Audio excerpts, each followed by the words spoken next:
ਸਤਿ ਸ੍ਰੀ ਅਕਾਲ। ਤੁਸੀਂ ਦੇਖ ਰਹੇ ਹੋ ਤਖਤ ਪੰਜਾਬ। ਮੈਂ ਤੁਹਾਡੇ ਨਾਲ ਸੁਖਵਿੰਦਰ ਸਿੰਘ। ਮੇਰੇ ਨਾਲ ਉੱਘੇ ਸਿਆਸੀ ਮਾਹਰ ਪ੍ਰੋਫੈਸਰ ਮਨਜੀਤ ਸਿੰਘ ਮੌਜੂਦ ਨੇ। ਸੰਯੁਕਤ ਸਮਾਜ ਮੋਰਚਾ ਰਾਜੇਵਾਲ ਸਾਹਿਬ ਤੇ ਉਹਨਾਂ ਦੀ ਟੀਮ ਵੱਲੋਂ ਵੱਖੋ ਵੱਖਰੀਆਂ ਕਮੇਟੀਆਂ ਬਣਾ ਦਿੱਤੀਆਂ ਗਈਆਂ ਨੇ। ਲੋਕ ਲਗਾਤਾਰ ਫੋਨ ਵੀ ਕਰ ਰਹੇ ਨੇ, ਲੋਕ ਉਡੀਕ ਰਹੇ ਨੇ ਕਿ ਕਦੋਂ ਚੋਣ ਨਿਸ਼ਾਨ ਆਏਗਾ, ਕਦੋਂ ਇਹਨਾਂ ਦੀ ਪਾਰਟੀ ਜਿਹੜੀ ਹੈ ਰਜਿਸਟਰਡ ਹੋ ਰਹੀ ਹੈ, ਅੰਦਰ ਕੀ ਚੱਲ ਰਿਹਾ। ਬੜੀ ਕਿਉਰਿਓਸਿਟੀ ਜੀ ਹੈ ਲੋਕਾਂ ਨੂੰ ਕਿ ਕਿਸ ਤਰ੍ਹਾਂ ਅਸੀਂ ਇਮਾਨਦਾਰ ਜਦੋਂ ਲੀਡਰਾਂ ਦੀ ਗੱਲ ਹੁੰਦੀ ਹੈ ਕਿ ਉਹਨਾਂ ਨੂੰ ਚੁਣਨਾ ਹੈ ਤੇ ਸਾਡੇ ਕਿਹੜੇ ਕਿਹੜੇ ਉਮੀਦਵਾਰ ਹੋਣਗੇ, ਉਹ ਸਾਰਾ ਕੁਝ ਉਹਨਾਂ ਨੇ ਬੜਾ ਹੁਣ ਡਿਟੇਲ ਦੇ ਵਿੱਚ ਦੱਸ ਦਿੱਤਾ ਆ। ਗੁਰਨਾਮ ਸਿੰਘ ਚੜੂਨੀ ਦੇ ਨਾਲ ਗੱਲਬਾਤ ਕਿੱਥੇ ਖੜੀ ਆ ਤੇ ਜੋਗਿੰਦਰ ਸਿੰਘ ਉਗਰਾਹਾਂ BKU ਉਗਰਾਹਾਂ ਦੇ ਜਿਹੜੇ ਹੈਡ ਨੇ ਉਹਨਾਂ ਦੇ ਨਾਲ ਗੱਲਬਾਤ ਕਿਸ ਤਰ੍ਹਾਂ ਦੀ ਹੈ, ਕਿਉਂਕਿ ਲੋਕਾਂ ਦੇ ਵਿੱਚ ਇਹ ਵੀ ਕੋਈ ਮੈਸੇਜ ਜਾ ਰਿਹਾ ਕਿ ਸ਼ਾਇਦ ਇਹ ਵੱਖੋ ਵੱਖਰੇ ਨੇ, ਪਰ ਇਹੋ ਜਿਹੀ ਕੋਈ ਗੱਲ ਨਹੀਂ। ਅੰਦਰ ਖਾਤੇ ਕੀ ਚੱਲਦਾ ਉਸ ਉੱਤੇ ਅਸੀਂ ਗੱਲਬਾਤ ਕਰਾਂਗੇ, ਕਿਉਂਕਿ ਅੰਦਰ ਕਮਰੇ ਦੀਆਂ ਮੀਟਿੰਗਾਂ ਤੇ ਬਾਅਦ ਵਿੱਚ ਮੀਡੀਆ ਵਿੱਚ ਆ ਕੇ ਜੋ ਕਹਿਣਾ ਉਹ ਕਈ ਵਾਰੀ ਏਦਾਂ ਹੁੰਦਾ ਕਿ ਜਿਹੜੇ ਆਗੂ ਹੁੰਦੇ ਨੇ ਉਹ ਉਸ ਤਰੀਕੇ ਨਾਲ ਨਹੀਂ ਉਹਨੂੰ ਬਹੁਤਾ ਡਿਟੇਲਡ ਕਰਦੇ। ਪਰ ਪ੍ਰੋਫੈਸਰ ਸਾਹਿਬ ਉੱਥੇ ਮੌਜੂਦ ਰਹੇ ਨੇ, ਅਸੀਂ ਉਸ ਉੱਤੇ ਸਾਰੇ ਉੱਤੇ ਗੱਲਬਾਤ ਕਰਾਂਗੇ। ਸਿਆਸਤ ਦੇ ਮਿਆਰ ਉੱਤੇ ਵੀ ਕਰਾਂਗੇ ਕਿ ਬਾਕੀ ਪਾਰਟੀਆਂ ਕਿੱਦਾਂ ਜਾ ਕੇ ਡੇਰਿਆਂ ਦੇ ਚੱਕਰ ਲਾ ਰਹੀਆਂ। ਰਾਮ ਰਹੀਮ ਦੇ ਤਲਾਬਪੁਰਾ ਡੇਰੇ ਦੇ ਵਿੱਚ ਬੀਜੇਪੀ ਵਾਲੇ ਵੀ ਗਏ ਤੇ ਕਾਂਗਰਸ ਦੇ ਸਾਧੂ ਸਿੰਘ ਧਰਮਸੋਤ ਵੀ ਬੈਠੇ ਸੀ, ਸੁਰਜੀਤ ਕੁਮਾਰ ਜਿਆਣੀ BJP ਦੇ ਬੈਠੇ ਸੀ, ਹਰਜੀਤ ਗਰੇਵਾਲ ਗਏ। ਇੱਕ ਆਮ ਆਦਮੀ ਪਾਰਟੀ ਦਾ ਵੀ ਜਿਹੜਾ ਉਮੀਦਵਾਰ ਹੈ ਉੱਥੇ ਨਜ਼ਰ ਆਇਆ। ਮਤਲਬ ਕਿ ਗੱਲ ਉਹੀ ਕਿ ਝੋਲੀਆਂ ਅੱਡਣੀਆਂ ਇਹਨਾਂ ਨੇ ਸ਼ੁਰੂ ਕਰ ਦਿੱਤੀਆਂ। ਕਿਸੇ ਨੇ ਇਹ ਨਹੀਂ ਕਹਿਣਾ ਕਿ ਸਾਡੇ ਆਹ ਮੁੱਦੇ ਨੇ, ਕਿਸੇ ਨੇ ਲੋਕਾਂ ਨੂੰ ਐਡਰੈਸ ਨਹੀਂ ਕਰਨਾ। ਇਹਨਾਂ ਨੇ ਸਿਰਫ ਤੇ ਸਿਰਫ ਉਹਨਾਂ ਲੋਕਾਂ ਨੂੰ ਪ੍ਰਭਾਵਿਤ ਕਰਨ ਦੀ ਕੋਸ਼ਿਸ਼ ਕਰਨੀ ਹੈ ਜਿਨ੍ਹਾਂ ਦੇ ਨਾਲ ਇਹਨਾਂ ਦੀ ਸੀਟ ਬਚਦੀ ਆ। ਪਰ ਆਧਾਰ ਕੀ ਹੈ BJP ਦਾ ਜਾਂ ਬਾਕੀ ਪਾਰਟੀਆਂ ਦਾ, ਇਹ ਲੋਕ ਤੁਸੀਂ ਅਸੀਂ ਸਭ ਜਾਣਦੇ ਹਾਂ। ਨਾਲੋਂ ਨਾਲ ਹੋਰ ਖਬਰਾਂ ਉੱਤੇ ਵੱਡੀਆਂ ਉੱਤੇ ਗੱਲਬਾਤ ਕਰਾਂਗੇ। ਜਿਹੜਾ ਪ੍ਰਧਾਨ ਮੰਤਰੀ ਸਾਹਿਬ ਨੇ ਬਾਲ ਦਿਵਸ ਵਜੋਂ ਛੋਟੇ ਸਾਹਿਬਜ਼ਾਦਿਆਂ ਦੇ ਜਿਹੜੇ ਉਹ ਨੇ ਗੁਰੂ ਗੋਬਿੰਦ ਸਿੰਘ ਮਹਾਰਾਜ ਦੇ, ਉਹਨਾਂ ਨੂੰ ਸਮਰਪਿਤ ਕੀਤਾ ਆ ਬਾਲ ਦਿਵਸ 26 ਦਸੰਬਰ ਦਾ ਸ਼ਹੀਦੀ ਪੁਰਬ ਨੂੰ। ਉਹਨੂੰ ਲੈ ਕੇ ਵੀ ਬੜੇ ਤਰ੍ਹਾਂ ਦੇ ਸਵਾਲ ਉੱਠ ਰਹੇ ਨੇ। ਇਸ ਉੱਤੇ ਵੀ ਗੱਲਬਾਤ ਹੋਏਗੀ। ਸਵਾਗਤ ਹੈ ਤੁਹਾਡਾ ਪ੍ਰੋਫੈਸਰ ਸਾਹਿਬ। ਬਹੁਤ ਬਹੁਤ ਧੰਨਵਾਦ ਸੁਖਵਿੰਦਰ ਜੀ। ਸ਼ੁਕਰੀਆ ਪ੍ਰੋਫੈਸਰ ਸਾਹਿਬ। ਆਖਿਰਕਾਰ ਸੰਯੁਕਤ ਸਮਾਜ ਮੋਰਚਾ ਹੁਣ ਹੋਰ ਅੱਗੇ ਵੱਧ ਚੁੱਕਿਆ, ਮਤਲਬ ਕਿ ਰਫ਼ਤਾਰ ਪੂਰੀ ਫੜੀ ਨਜ਼ਰ ਆ ਰਹੀ ਆ। ਚੋਣ ਜ਼ਾਬਤਾ ਦੇ ਨਾਲ ਨਾਲ ਜੋ ਕੁਝ ਉਹਨਾਂ ਨੇ ਅੱਗੋਂ ਕਰਨਾ ਉਹ ਸਾਰਾ ਪਲਾਨਡ ਆ।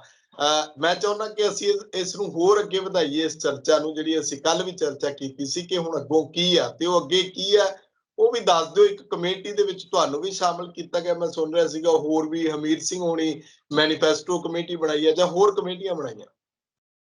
ਦੇਖੋ ਸੁਖਵਿੰਦਰ, ਅਸੀਂ ਲਗਾਤਾਰ ਇਸ ਮੂਵਮੈਂਟ ਦੇ ਅੰਗ ਸੰਗ ਰਹੇ ਹਾਂ। ਉਹ ਇਸ ਕਰਕੇ ਨਹੀਂ ਕਿ ਸਾਡਾ ਕੋਈ ਰਾਜਨੀਤੀ 'ਚ ਹਿੱਤ ਸੀ ਜਾਂ ਕੋਈ ਰਾਜਨੀਤਿਕ ਲਾਹਾ ਲੈਣ ਲਈ ਚੱਕਰ ਮਾਰਦੇ। ਸਾਨੂੰ ਇਹ ਸੀ ਕਿ ਪੰਜਾਬ ਨਾਲ ਨਿਆਂ ਨਹੀਂ ਹੋ ਰਿਹਾ। ਪੰਜਾਬ ਪਹਿਲਾਂ ਹੀ ਬੜੇ ਸੰਕਟ 'ਚ ਆ। ਉਹਨੂੰ ਡੁਬੋਣ ਦੀ ਤੇ ਪੰਜਾਬ ਦੇ ਪਿੰਡਾਂ ਨੂੰ ਉਜਾੜਨ ਦੀ ਨੀਤੀ ਤੇ ਜਾਂ ਸਾਜ਼ਿਸ਼ ਇੱਕ ਦਿੱਲੀ ਤਿਆਰ ਹੋ ਗਈ ਆ। ਉਸ ਦਾ ਰਿਬਟਲ ਦੇਣਾ, ਉਸ ਨੂੰ ਪਿੱਛੇ ਧੱਕਣਾ ਬਹੁਤ ਜ਼ਰੂਰੀ ਹੈ। ਜਿਉਂ ਹੀ ਕਿਸਾਨਾਂ ਨੇ ਇਹ ਸਾਰਾ ਕੁਝ ਕੀਤਾ ਤੇ ਕੁਦਰਤੀ ਹੈ ਕਿ ਅਸੀਂ ਨਹੀਂ ਚਾਹੁੰਦੇ ਕਿ ਉਹਨਾਂ ਲਈ, ਉਹਨਾਂ ਪਾਰਟੀਆਂ ਲਈ ਜਾਂ ਉਸ ਕਿਸਮ ਦੀ ਰਾਜਨੀਤੀ ਲਈ ਇੱਥੋਂ ਦੀ ਡੈਮੋਕ੍ਰੇਸੀ ਨੂੰ ਖੁੱਲੀ ਖੇਡ ਬਣਾ ਕੇ ਖੁੱਲਾ ਛੱਡ ਦਿੱਤਾ ਜਾਏ ਤੇ ਕਿਸਾਨ ਬਿਲਕੁਲ ਹਮੇਸ਼ਾ ਪ੍ਰੋਟੈਸਟ ਹੀ ਕਰਦੇ ਰਹਿ ਜਾਣ। ਪਹਿਲਾਂ ਕਾਨੂੰਨ ਦੂਜੇ ਬਣਾਉਣ, ਫਿਰ ਇਹ ਪ੍ਰੋਟੈਸਟ ਕਰਨ, ਫਿਰ ਜਿੱਤ ਹਾਸਲ ਕਰਨ, ਉਹ ਫਿਰ ਭੈੜੇ ਕਾਨੂੰਨ ਬਣਾਉਣ, ਇਹ ਫਿਰ ਪ੍ਰੋਟੈਸਟ ਕਰਨ। ਜਿਹੜੀ ਲੜਾਈ ਨੂੰ ਡਿਫੈਂਸਿਵ ਕਰਨ ਦੀ ਜਗ੍ਹਾ ਚੋਰ ਨਹੀਂ ਚੋਰ ਦੀ ਮਾਂ ਨੂੰ ਮਾਰੋ, ਤੇ ਚੋਰ ਦੀ ਮਾਂ ਤੇ ਅਸੈਂਬਲੀ 'ਚ ਬੈਠੀ ਆ, ਉਹਨੂੰ ਫੜੋ ਜਿੱਥੋਂ ਬਾਰ-ਬਾਰ ਚੋਰ ਪੈਦਾ ਹੁੰਦੇ ਆ, ਜਾਂ ਇੰਝ ਕਹਿ ਲਓ ਕਿ ਜਿੱਥੋਂ ਬਾਰ-ਬਾਰ ਕਾਲੇ ਕਾਨੂੰਨ ਪੈਦਾ ਹੁੰਦੇ ਆ। ਸਾਨੂੰ ਇਹ ਪਤਾ ਕਿ ਬੜਾ ਵਿਖੜਾ ਰਸਤਾ ਹੈ। ਸਾਨੂੰ ਪਤਾ ਕਿ ਉੱਥੋਂ ਸ਼ਾਇਦ ਕਦੀ ਵੀ ਬਹੁਤਾ ਕੁਛ ਨਹੀਂ ਨਿਕਲਿਆ। ਸਾਨੂੰ ਇਹ ਵੀ ਪਤਾ ਕਿ ਕੋਈ ਬਹੁਤਾ ਕੁਝ ਸ਼ਾਇਦ ਹੁਣ ਵੀ ਨਾ ਨਿਕਲੇ। ਕੋਈ ਇਹੋ ਜਿਹੀ ਗੱਲ ਨਹੀਂ।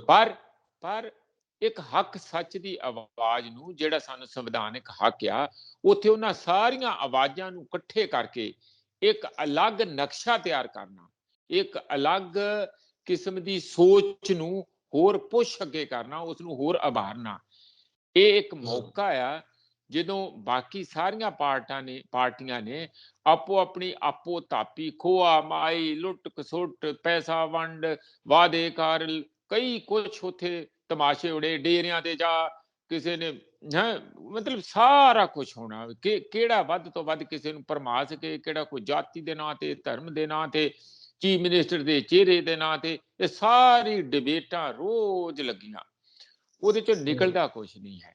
ਜੇ ਜਦ ਤੱਕ ਤੁਸੀਂ ਬੇਸਿਕ ਤੌਰ ਤੇ ਇੱਕ ਨਵੀਂ ਰਾਜਨੀਤੀ ਦਾ ਆਗਾਜ਼ ਨਹੀਂ ਕਰਦੇ, ਔਰ ਇਹ ਜਿਹੜੀ ਕਿਸਾਨ ਵੀਰ ਕਰ ਰਹੇ SSM ਜਿਨ੍ਹਾਂ ਨੂੰ ਕਹਿੰਦੇ ਆ, ਇਹ ਅਸਲ 'ਚ ਟਿਪੀਕਲ ਰਾਜਨੀਤੀ ਨਹੀਂ ਹੈ, ਇਹ ਅਸਲ 'ਚ ਲੋਕ ਨੀਤੀ ਹੈ ਜੋ ਮੈਂ ਮਹਿਸੂਸ ਕਰਦਾ। ਰਾਜੇਵਾਲ ਜੀ ਦਾ ਇਸ ਕਿਸਮ ਦਾ ਦੁਬਾਰਾ ਡਟ ਕੇ ਕਿਸਾਨਾਂ ਦੇ ਵੱਲ ਖੜੇ ਹੋ ਜਾਣਾ, ਜਦ ਕਿ ਬੜੀ ਆਮ ਆਦਮੀ ਪਾਰਟੀ ਨੇ ਚਰਚਾ ਚਲਾਤੀ ਸੀਗੀ ਕਿ ਉਹ ਤੇ ਸਾਡਾ ਚਿਹਰਾ ਹੋਊਗਾ। ਅਸਲ 'ਚ ਹੁਣ ਸਾਨੂੰ ਸਾਰੀ ਸਾਜ਼ਿਸ਼ ਸਾਹਮਣੇ ਆ ਗਈ ਕਿ ਉਹਨਾਂ ਨੇ ਇਹਨਾਂ ਨੂੰ ਦੇਣਾ ਕੁਝ ਨਹੀਂ ਸੀ, ਨਾ ਚਿਹਰਾ ਬਣਾਉਣਾ ਸੀ। ਇੱਕ ਪਾਸੇ ਇਹਨਾਂ ਦੀ ਚੋਣ ਨੂੰ ਲੇਟ ਕਰਾਇਆ, ਦੂਜੇ ਪਾਸੇ ਇਹਨਾਂ ਨੂੰ ਲਾਰੇ ਲਾਏ, ਤੇ ਇਹ ਆਪਣਾ ਲਾਹਾ ਲੈਣ ਲਈ ਕੇਜਰੀਵਾਲ ਨੇ ਕੀਤਾ ਕਿ ਅਸੀਂ ਸਾਡੇ ਨਾਲ ਏਡੇ ਵੱਡੇ ਲੀਡਰ ਜਿਹੜੇ ਸਰਵ ਪ੍ਰਵਾਨਿਤ ਅੱਜ ਇਸ ਵੱਡੀ ਮੂਵਮੈਂਟ ਦੇ ਪ੍ਰਮੁੱਖ ਚਿਹਰੇ ਆ, ਉਹ ਤੇ ਸਾਡੇ ਵਾਲੇ ਆ, ਤੇ ਉਹਦਾ ਲਾਹਾ ਲੈਣ ਦੀ ਵੀ ਰਾਜਨੀਤਿਕ ਤੌਰ ਤੇ ਕੋਸ਼ਿਸ਼ ਕੀਤੀ। ਬੜੀ ਘਿਨਾਉਣੀ ਚਾਲ, ਬੜੀ ਘਿਨਾਉਣੀ ਸਾਜ਼ਿਸ਼ ਸੀਗੀ ਇਹ, ਔਰ ਉਹ ਇਹਨਾਂ ਨਾਲ ਹੀ ਨਹੀਂ ਕੀਤਾ, ਉਹਨਾਂ ਹੋਰ ਨਾ ਕਈਆਂ ਨਾਲ ਵੀ ਇਸੇ ਤਰੀਕੇ ਨਾਲ ਕੀਤਾ, ਸਿਰਫ ਤੇ ਸਿਰਫ ਆਪਣੀ ਰਾਜਨੀਤੀ ਚਮਕਾਉਣ ਲਈ ਔਰ ਆਪਣੇ ਪੈਰ ਪੰਜਾਬ 'ਚ ਜਮਾਉਣ ਲਈ। ਬੜੀ ਅਜੀਬ ਗੱਲ ਹੈ। ਸਾਰੇ ਤਾਂ ਕੋਈ ਆਪੋ ਆਪਣੇ ਲੀਡਰ ਦੱਸਦੇ, ਇਹ ਉਹ ਕੇਜਰੀਵਾਲ ਜੀ ਤੇ ਆਪਣਾ ਹੀ ਚਿਹਰਾ ਦੱਸ ਰਹੇ ਆ ਕਿ ਮੈਨੂੰ ਚੀਫ ਮਿਨਿਸਟਰ ਪੰਜਾਬ ਦਾ ਬਣਾਓ। ਉਹ ਆਪਣੇ ਚਿਹਰੇ ਨੂੰ ਉਭਾਰ ਰਿਹਾ, ਕੋਈ ਕਿਸੇ ਨੂੰ ਉਭਾਰ ਰਿਹਾ, ਕੋਈ ਕਿਸੇ ਨੂੰ ਉਭਾਰ ਰਿਹਾ। ਅਜੇ ਤੱਕ ਚੀਫ ਮਿਨਿਸਟਰ ਦਾ ਚਿਹਰਿਆਂ ਦੇ ਨਾਂ ਤੇ ਬਹੁਤ ਲੈ ਲਿਆ, ਪਰ ਫੋਟੋਆਂ ਸਾਰੀਆਂ ਕੇਜਰੀਵਾਲ। ਇੱਕ ਵਾਰ ਇੱਕ ਮੌਕਾ ਕੇਜਰੀਵਾਲ ਨੂੰ, ਇੱਕ ਮੌਕਾ ਕੇਜਰੀਵਾਲ ਨੂੰ। ਹੱਦ ਹੋ ਗਿਆ ਵੇ। ਤੁਸੀਂ ਆਮ ਆਦਮੀ ਪਾਰਟੀ ਕਹੋ, ਤੁਸੀਂ ਹਰਪਾਲ ਸਿੰਘ ਚੀਮਾ ਕਹੋ, ਤੁਸੀਂ ਭਗਵੰਤ ਸਿੰਘ ਮਾਨ ਕੋ, ਸਾਨੂੰ ਸਮਝ ਪੈਂਦੀ ਕਿਉਂਕਿ ਬਾਕੀ ਵੀ ਕਰ ਰਹੀਆਂ, ਤੁਸੀਂ ਵੀ ਕਰੀ ਚੱਲੋ, ਤੁਸੀਂ ਵੀ ਉਹਨਾਂ ਵਾਂਗੂ ਹੀ ਆ। ਪਰ ਕੇਜਰੀਵਾਲ ਨੂੰ ਮੌਕਾ ਪੰਜਾਬ 'ਚ ਕਿਹੜਾ ਦੇਣਾ? ਵੀ ਕੇਜਰੀਵਾਲ ਤੇ ਚੀਫ ਮਿਨਿਸਟਰ ਦਿੱਲੀ ਦਾ। ਇਹ ਉਹੋ ਜੀ ਗੱਲ ਮੈਨੂੰ ਲੱਗਦੀ ਆ ਕਿ ਸਾਡੇ ਜਦੋਂ ਛੋਟੇ ਛੋਟੇ ਅਸੀਂ ਸਟੂਡੈਂਟ ਸੀਗੇ, 71 72 'ਚ ਵਾਲ ਪੇਂਟਿੰਗ ਕਰਨੀ, ਉਹਦੇ 'ਚ ਉਹਨਾਂ ਨੇ ਜਿਹੜੇ ਸਾਡੇ ਬੜੇ ਤੱਤੇ ਖਿਆਲਾਂ ਦੇ ਬੱਚੇ ਸੀਗੇ, ਉਹਨਾਂ ਨੂੰ ਅਸੀਂ ਨਕਸਲਾਈਟ ਉਦੋਂ ਕਹਿੰਦੇ ਸੀਗੇ, ਉਹਨਾਂ ਨੇ ਲਿਖਣਾ ਚੀਨ ਦਾ ਚੇਅਰਮੈਨ ਸਾਡਾ ਚੇਅਰਮੈਨ। ਇਹ ਗੱਲ ਸਮਝ ਪੈ ਰਹੀ ਹੈ ਤੁਹਾਨੂੰ? ਮੌਜੇ ਤੋਂ ਹੁੰਦਾ ਸੀ ਵੀ ਚੀਨ ਦਾ ਚੇਅਰਮੈਨ ਤੁਹਾਡਾ ਚੇਅਰਮੈਨ ਕਿਵੇਂ ਹੋ ਜਾਊਗਾ? ਇਹ ਤੇ ਮੇਰੇ ਖਿਆਲ ਚੀਨ ਵਾਲੇ ਵੀ ਕਹਿੰਦੇ ਹੋਣਗੇ ਯਾਰ ਇਹ ਬੜੇ ਬੇਵਕੂਫ ਆ, ਵੀ ਜਿਨ੍ਹਾਂ ਕੋਲ ਆਪਣੇ ਦੇਸ਼ ਦਾ ਆਪਣਾ ਚੇਅਰਮੈਨ ਵੀ ਨਹੀਂ ਹੋ ਸਕਦਾ ਤੇ ਕਿਹੜਾ ਲੋਕ ਉਹਨਾਂ ਨੂੰ ਪਸੰਦ ਕਰੂਗਾ?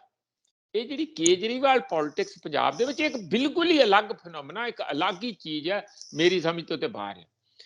ਰਹੀ ਗੱਲ ਜਿਹੜੀ ਹੁਣ ਉਦੋਂ ਬਾਅਦ ਵਾਪਸ ਆ ਕੇ ਜਿਸ ਤੇਜ਼ੀ ਨਾਲ, ਕੋਈ ਟਾਈਮ ਤੇ ਸਾਡਾ ਲੈਪਸ ਹੋ ਹੀ ਗਿਆ, ਸਾਡਾ ਦਾ ਮਤਲਬ ਸਾਰੇ ਕਿਸਾਨ ਵੀਰਾਂ ਦਾ ਟਾਈਮ ਤੇ ਲੈਪਸ ਹੋ ਗਿਆ, ਪਰ ਆਪਾਂ ਸਾਰਿਆਂ ਨੂੰ ਆਪਣੇ ਜ਼ਿਹਨ 'ਚ ਇੱਕ ਬੜੀ ਸਾਫ਼ ਗੱਲ ਬਿਠਾਉਣੀ ਚਾਹੀਦੀ ਕਿ ਇਹ ਪਾਰਟੀ ਨਹੀਂ, ਨਾ ਇਹ ਪਾਰਟੀ ਦੇ ਪ੍ਰੋਗਰਾਮਾਂ ਵਾਂਗੂ ਬਣਾ ਕੇ, ਕਨਸਟੀਟਿਊਸ਼ਨ ਬਣਾ ਕੇ ਉਸ ਕਿਸਮ ਦੀ ਕੋਈ ਉਸ ਜਿਹੜੀ ਹੈ ਸੱਤਾ ਦੇ ਹਥਿਆ ਕੇ ਕਬਜ਼ਾ ਕਰਕੇ ਲੁੱਟ ਖਸੁੱਟ ਕਰਨ ਵਾਲੀ। ਇਹ ਉਹੀ ਲੋਕ ਜਿਹੜੇ ਸੰਘਰਸ਼ੀਲ ਲੋਕ, ਜਿਨ੍ਹਾਂ ਨੇ ਇੰਨੀ ਤਪੱਸਿਆ ਕੀਤੀ ਪੰਜਾਬ ਨੂੰ ਬਚਾਉਣ ਦੀ, ਤੇ ਵੱਡੇ ਪੱਧਰ ਤੇ ਉਹੀ ਲੋਕ ਹੈਗੇ ਇਹਦੇ ਵਿੱਚ।